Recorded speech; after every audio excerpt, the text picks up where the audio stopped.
Veterans, we can handle a little bit of rain, all right? The next speaker I'd like to introduce is Wrey McAlester. This is an individual who has begun that process of working for social justice, and Reverend has a great deal to say about what he feels is those issues that are connected to health care. Wrey, you got a minute? We're going to get him up here and get an opportunity to meet him, all right? Good morning. I know you didn't come here for the sunshine today. What I'd like to do, if I could, is to take just a little bit different tack. I really want to talk to everybody here, those for and those against H.R. 676. I want to start by telling you that for the past 10 years, I've served as the pastor of a church in Noble County. I can't tell you about everybody's problems, but I can tell you this. In 2006, Noble County had the highest rate of uninsured people under 65 in Indiana. It was 17.4%, almost 1 in 5. Kosciuszko County had 16.9% uninsured. Now understand, I'm saying these are people under 65. 65 and older had Medicare. Basically what we're looking at is a problem that's not a problem for the elderly. It's a problem for the active, working men and women in this country. Yeah, they gotta pay for it.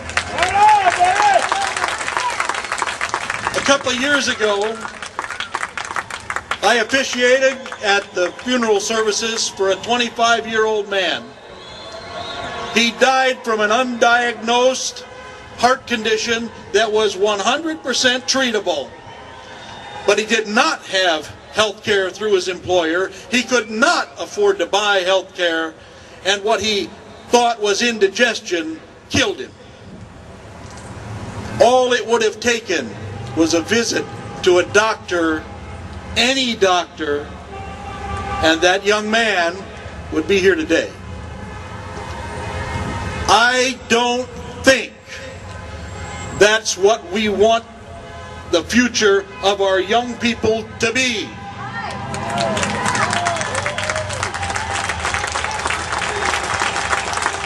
And let me draw your attention to something else.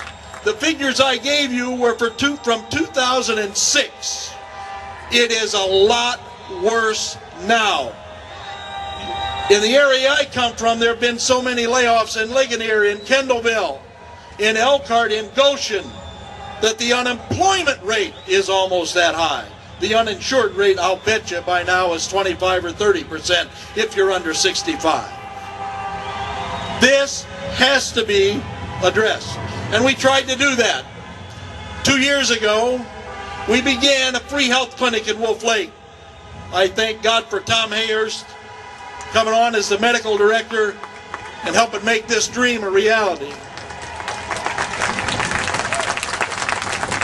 When we began that clinic, we were told there was no need. But I want to tell you how the clinic works now.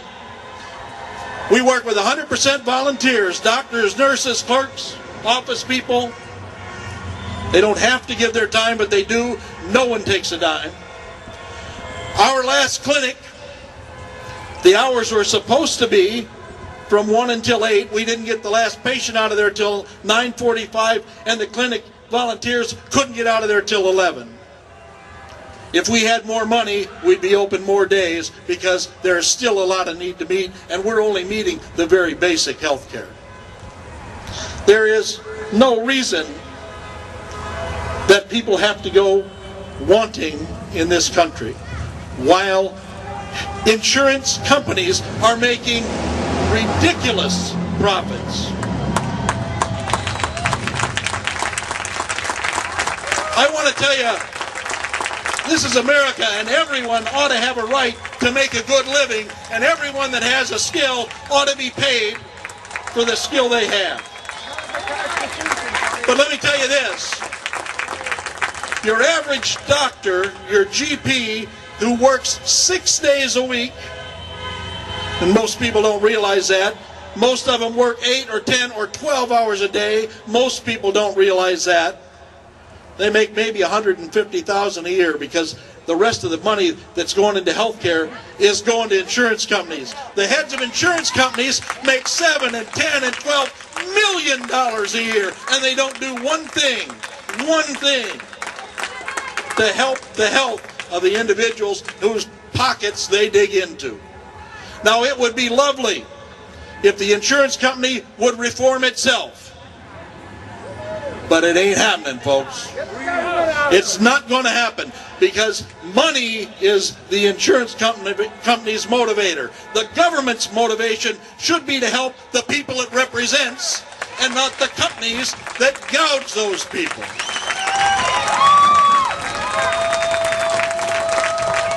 One more thing, and then I'm going to leave you. I don't think that the people that are protesting this are bad people. I think they're good people with bad information.